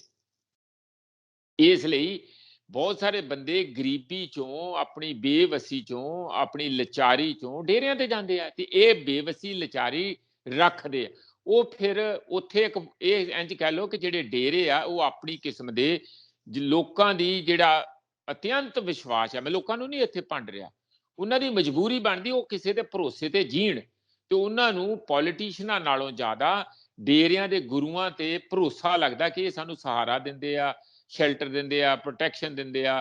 ਕੋਈ ਊਚ ਨੀਚ ਹੋ ਜੇ ਤੇ ਪੁਲਿਸ ਨੂੰ ਪੋਲੀਟੀਸ਼ੀਅਨਾਂ ਰਾਹੀਂ ਫੋਨ ਕਰਵਾ ਕੇ ਬਚਾਉਂਦੇ ਵੀ ਆ, ਅਸੀਂ ਇਕੱਠੇ ਆ ਤੇ ਬਚੇ ਲੱਗਦੇ ਆ, ਕਿਤੇ ਲੰਗਰ ਪਾਣੀ ਲੱਗਦਾ, ਚਾਰ ਰੋਟੀਆਂ, ਚਾਰ ਮੇਲਾ ਗੇਲਾ ਵੀ ਹੋ ਜਾਂਦਾ, ਘਰੋਂ ਬਾਹਰ ਨਿਕਲ ਕੇ ਘਰੇ ਉਹੀ ਕੀ ਹੈ ਨਾ, ਚੋਂਦੀ ਛੱਤ ਆ, ਬੁਰਾ ਹਾਲ ਆ, ਸੌਣ ਲਈ ਜਗ੍ਹਾ ਨਹੀਂ, ਵਿੱਚੇ ਬੱਕਰੀ ਵੱਜੀ ਆ, ਵਿੱਚੇ ਬੰਦਾ ਬੈਠਾ ਹੈ ਨਾ, ਵਿੰਗਣਾ ਕਰੀ ਜਾਂਦੀ। ਇਹ ਅਸੀਂ ਪ੍ਰੈਕਟੀਕਲੀ ਦੇਖਦੇ ਆ, ਇਹ ਨਹੀਂ ਕਿ ਮੈਂ ਤੁਹਾਨੂੰ ਆਪਣੇ ਗੱਲੋਂ ਮਜ਼ਾਕ 'ਚ ਗੱਲਾਂ ਕਰ ਰਿਹਾ। ਉਹਨਾਂ ਨੂੰ ਲੱਗਦਾ ਕਿ ਡੇਰਾ, ਚਲੋ ਉੱਥੇ ਖੁੱਲੀ ਹਵਾ, ਜਾਣੇ ਉੱਥੇ। ਇਹ ਸਾਰਾ ਜਾਣ ਬੁੱਝ ਕੇ ਲੋਕਾਂ ਨੂੰ ਇੰਨਾ ਆਤਰ ਕਰਤਾ ਜੀਵਨ ਦੀ ਉਮੀਦ ਤੋਂ ਕਿ ਉਹ ਉੱਥੇ ਜਾਂਦੇ, ਫਿਰ ਉਹਨਾਂ ਕੋਲ ਹੱਥ ਜੋੜ ਕੇ ਤੇ ਵੋਟਾਂ ਇਕੱਠੀਆਂ ਕਰਦੇ ਆ। ਉਹ ਵੋਟ ਦਾ ਏਟੀਐਮ ਹੈਗੇ ਡੇਰੇ, ਅਲੱਗ-ਅਲੱਗ ਕਿਸਮ ਦੇ, ਜਿਵੇਂ ਅਲੱਗ-ਅਲੱਗ ਬੈਂਕਾਂ ਦੇ ਏਟੀਐਮ ਆ, ਅਲੱਗ-ਅਲੱਗ ਡੇਰੇ ਵੋਟਾਂ ਦੇ ਏਟੀਐਮ ਆ। ਜਿਹਨੂੰ ਜਿੰਨਾ ਕਾਰਡ, ਜਿੰਨਾ ਜਿਹਦੇ ਕੋਲ ਹੈਗਾ ਉਹਨਾਂ ਕੁ ਕਢਾ ਕੇ ਉਹ ਲੈ ਜਾਂਦਾ, ਤੇ ਗਾਂਹ 'ਚ ਉਨੇ ਕੁ ਵਾਅਦੇ ਕਰ ਦਿੰਦਾ ਕਿ ਜੇ ਮੈਂ ਸੱਤਾ 'ਚ ਆਇਆ ਤੇ ਇੰਨਾ ਮਾਲ ਤੈਨੂੰ ਹੋਰ ਪਹੁੰਚਾਇਆ ਜਾਊ, ਇੰਨੀਆਂ ਗੱਡੀਆਂ, ਇੰਨੀ ਜ਼ਮੀਨ, ਇੰਨਾ। ਇਹ ਅਫਸੋਸ ਦੀ ਗੱਲ ਹੈ ਜਿਹੜੀ ਸਾਡੀ ਡੈਮੋਕ੍ਰੇਸੀ ਨੂੰ ਘੁਣ ਵਾਂਗੂ ਖਾ ਰਹੀ ਹੈ। ਇਸੇ ਕਰਕੇ ਸਾਡੇ ਦੇਸ਼ ਦਾ ਵਿਕਾਸ ਨਹੀਂ ਹੁੰਦਾ ਕਿ ਲੋਕ ਮਿਹਨਤੀ ਥੋੜੀ, ਕਿ ਮਿਹਨਤੀ ਘੱਟ ਆ, ਲੋਕਾਂ ਨੂੰ ਅੱਗੇ ਲਿਜਾਣ ਦੀ ਜਗ੍ਹਾ ਜਾਂ ਤੇ ਧਰਮ ਦੇ ਵਿੱਚ ਜ਼ਿਆਦਾ ਧੱਕੀ ਜਾ ਰਿਹਾ। ਧਰਮ ਇੱਕ ਆਪਣੇ ਆਪ 'ਚ ਬਹੁਤ ਜ਼ਰੂਰੀ ਹੈਗਾ, ਪਰ ਤੁਸੀਂ ਉਹਨਾਂ ਦੇ ਅਸਲੀ ਜੀਵਨ ਦੇ ਅਸਲੀ ਮਸਲਿਆਂ ਚੋਂ ਕੱਢਣ ਲਈ ਹੋਰ ਉਸ ਪਾਸੇ ਨੂੰ ਧੱਕੀ ਜਾਓਗੇ ਤਾਂ ਫਿਰ ਉਹ ਕਦੋਂ ਦੁਨੀਆ ਦੇ ਮੁਕਾਬਲੇ 'ਚ ਆ ਕੇ ਸਾਰੇ ਲੋਕ ਖੜੇ ਹੋਣਗੇ। ਉਸ ਵੱਲ ਕੋਈ ਕਿਸੇ ਦੀ ਨਾ ਬਿਰਤੀ ਆ ਨਾ ਧਿਆਨ ਆ। ਬਸ ਦੇ ਤੇਰੇ ਜੋ ਅੱਖਾਂ ਮੀਟ ਕੇ ਜਿਵੇਂ ਚੱਲਦਾ ਉਹ ਇੱਕ ਦੂਜੇ ਦੀ ਪੂਛ ਫੜ ਕੇ ਚੱਲੀ ਜਾ ਰਿਹਾ। ਮੈਂ ਥੋੜਾ ਜਿਹਾ ਜ਼ਿਆਦਾ ਬੋਲ ਗਿਆ, ਪਰ ਡੇਰਿਆਂ ਬਾਰੇ ਕਿਉਂਕਿ ਬਾਰ-ਬਾਰ ਸਵਾਲ ਉੱਠਦਾ, ਇਹ ਸਾਰੇ ਹੀ ਕਿਸੇ ਨਾ ਕਿਸੇ ਰੂਪ ਨਾਲ ਰਾਜਨੀਤਿਕ ਰੰਗਤ 'ਚ ਰੰਗੇ ਰਹਿੰਦੇ ਆ ਡੇਰੇ, ਔਰ ਉਹ ਵੇਖਦੇ ਰਹਿੰਦੇ ਕਿ ਐਤਕੀ ਕਿਹੜਾ ਕਿੱਥੋਂ ਕਿਵੇਂ ਉੱਪਰ ਥੋੜਾ ਜਿਹਾ ਪੱਤਾ ਉੱਥੇ ਨਾਲ ਜੁੜ ਜਾਓ ਤੇ ਉਹਨਾਂ ਨੂੰ ਥੋੜਾ ਜਿਹਾ ਹੋਰ ਸਹਾਰਾ ਦੇ ਦਿਓ ਤੇ ਕੱਲ ਨੂੰ ਫਿਰ ਜਦੋਂ ਸਰਕਾਰ ਬਣੂ ਤੇ ਉੱਥੋਂ ਸਹਾਰਾ ਲੈ ਲਓ। ਇਹ ਮਿਊਚੁਅਲ ਇੱਕ ਕਿਸਮ ਦੀ ਐਕਸਚੇਂਜ, ਪਾਵਰ ਐਕਸਚੇਂਜ ਚੱਲਦੀ ਰਹਿੰਦੀ। ਹਾਂਜੀ, ਬਿਲਕੁਲ ਬਿਲਕੁਲ, ਇਹ ਵੀ ਇੱਕ ਵੱਡੀ ਚੁਣੌਤੀ ਹੋਏਗੀ ਇਸ ਵਾਰ ਫੇਰ ਇਲੈਕਸ਼ਨ ਦੇ ਵਿੱਚ ਕਿ ਡੇਰਿਆਂ ਦੇ ਕਿਸੇ ਵੀ ਡੇਰੇ ਦਾ ਪੈਰੋਕਾਰ ਹੋਵੇ, ਜੇ ਤੁਸੀਂ ਪੈਰੋਕਾਰ ਹੋ ਤਾਂ ਤੁਸੀਂ ਜਾਂਦੇ ਚੰਗੇ ਲੱਗਦੇ ਹੋ ਜਾਂ ਉੱਥੇ ਤੁਹਾਡੀਆਂ ਹਾਜ਼ਰੀਆਂ ਦਿਖਣ, ਕੋਈ ਚਿੰਤਾ ਵਾਲੀ ਗੱਲ ਨਹੀਂ। ਪਰ ਜਦੋਂ ਤੁਸੀਂ ਇੱਕ ਸਿਆਸੀ ਜਮਾਤ ਨੂੰ, ਇੱਕ ਸੂਬੇ ਨੂੰ ਲੀਡ ਕਰਨਾ ਹੈ ਜਾਂ ਇੱਕ ਦੇਸ਼ ਨੂੰ ਲੀਡ ਕਰਨਾ ਹੈ, ਤੇ ਤੁਸੀਂ ਜਾ ਕੇ ਇੱਕ ਐਡਰੈਸ ਕਿੱਦਾਂ ਕਿਹੜੇ ਕਿਹੜੇ ਡੇਰਿਆਂ ਵਿੱਚ ਕਰਦੇ ਹੋ? ਉਹਨਾਂ ਡੇਰਿਆਂ ਦੇ ਵਿੱਚ ਜਿਨ੍ਹਾਂ ਦੇ ਅਦਾਲਤਾਂ ਦੇ ਵਿੱਚ ਸਾਰਾ ਕੁਝ ਉੱਥੇ ਨਸ਼ਰ ਹੋਇਆ ਹੈ ਕਿ ਇਹਨਾਂ ਨੂੰ ਕਿੰਨਾ ਕੇਸਾਂ ਦੇ ਵਿੱਚ, ਬਲਾਤਕਾਰ ਦੇ ਕੇਸਾਂ 'ਚ ਜਾਂ ਹੋਰ ਕੇਸਾਂ ਵਿੱਚ ਸਜ਼ਾਵਾਂ ਨੇ, ਫਿਰ ਤੁਸੀਂ ਉਹਨਾਂ ਦੇ ਜਿਹੜੇ ਜੋ ਕੁਝ ਉਹ ਬੋਲਦੇ ਨੇ ਉਹਨੂੰ ਤੁਸੀਂ ਸਤਸੰਗ ਦੱਸਦੇ ਹੋ। ਇਹ ਲੋਕ ਬਹੁਤ ਸਿਆਣੇ ਲੋਕ, ਆਪ ਇਹਦਾ ਨਿਚੋੜ ਕੱਢ ਲੈਣਗੇ। ਮੈਂ ਆਖਰੀ ਖਬਰ ਦੇ ਉੱਤੇ ਜੇ ਆਵਾਂ ਕਿ ਬਾਲ ਦਿਵਸ ਨੂੰ ਲੈ ਕੇ, ਇਹ ਵੀ ਵੱਡੀ ਖਬਰ ਹੈ ਭਾਵੇਂ ਕਿ ਅਖੀਰ ਵਿੱਚ ਰੱਖੀ ਆ, ਕਿ ਇਹ ਹੁਣ ਸ਼੍ਰੋਮਣੀ ਗੁਰਦੁਆਰਾ ਪ੍ਰਬੰਧਕ ਕਮੇਟੀ ਤੇ ਪੰਥਕ ਪਲੇਟਫਾਰਮ ਦੇ ਵਿੱਚ ਇਹਦੀ ਚਰਚਾ ਹੋਣ ਲੱਗੀ ਕਿ ਪਹਿਲੀ ਗੱਲ ਤਾਂ ਇਹ ਮੰਗਿਆ ਕਿਹਨੇ ਸੀ ਬਾਲ ਦਿਵਸ? ਸ਼੍ਰੋਮਣੀ ਗੁਰਦੁਆਰਾ ਪ੍ਰਬੰਧਕ ਕਮੇਟੀ ਕਹਿੰਦੀ ਕਿ ਦੇਖੋ ਜੀ, ਇਹਨਾਂ ਨੇ ਸਾਹਿਬਜ਼ਾਦਿਆਂ ਦੀ ਇੱਕ ਪਾਸੇ ਸ਼ਹਾਦਤ ਹੈ ਜਿਹਨੂੰ ਅਸੀਂ ਬਾਬਾ ਜ਼ੋਰਾਵਰ ਸਿੰਘ, ਬਾਬਾ ਫਤਿਹ ਸਿੰਘ ਕਹਿੰਦੇ ਆ, ਤੇ ਦੂਜੇ ਪਾਸੇ ਉਹਨੂੰ ਬਾਲ ਦਿਵਸ ਤੱਕ ਸਮੇਟਣ ਦੀ ਕੋਸ਼ਿਸ਼। ਕਈ ਕਹਿੰਦੇ ਕਿ ਆਰਐਸਐਸ ਦੀ ਚਾਲ ਹੈ, ਜਿਹੜੇ ਕਹਿੰਦੇ ਨੇ ਕਿ ਜੀ ਬਲੀਦਾਨ ਦਿੱਤਾ ਸੀ, ਕਹਿੰਦੇ ਇਹ ਰਾਸ਼ਟਰਵਾਦ ਦੇ ਨਾਲ ਜੋੜਨਾ ਚਾਹੁੰਦੇ ਨੇ ਕਿ ਜੀ ਗੁਰੂ ਗੋਬਿੰਦ ਸਿੰਘ ਮਹਾਰਾਜ ਨੇ ਬਲੀਦਾਨ ਦਿੱਤਾ, ਉਹਨਾਂ ਦੇ ਸਾਹਿਬਜ਼ਾਦਿਆਂ ਨੇ ਬਲੀਦਾਨ ਦਿੱਤਾ, ਜਾਂ ਗੁਰੂ ਤੇਗ ਬਹਾਦਰ ਮਹਾਰਾਜ ਨੇ ਹਿੰਦ ਧਰਮ ਦੀ ਰਾਖੀ ਲਈ ਬਲੀਦਾਨ ਦਿੱਤਾ। ਇਸ ਤਰ੍ਹਾਂ ਕਹਿੰਦੇ ਉਹ ਇਹਨੂੰ ਉਸ ਗਲਬੇ ਵਿੱਚ ਲੈਣਾ ਚਾਹੁੰਦੇ ਨੇ। ਇਹ ਸੁਖਵਿੰਦਰ ਜੀ ਮੈਂ ਤੁਹਾਡੇ ਨਾਲ ਬਾਈ ਐਂਡ ਲਾਰਜ ਸਹਿਮਤ ਹਾਂ। ਇਹ ਬੀਜੇਪੀ ਦੀ ਰਾਜਨੀਤੀ ਕਦੀ ਵੀ ਮੁੱਦਿਆਂ ਦੀ, ਵਿਕਾਸ ਦੀ, ਲੋਕਾਂ ਨੂੰ ਹੋਰ ਮਜ਼ਬੂਤ ਕਰਨ ਦੀ ਨਹੀਂ ਹੁੰਦੀ।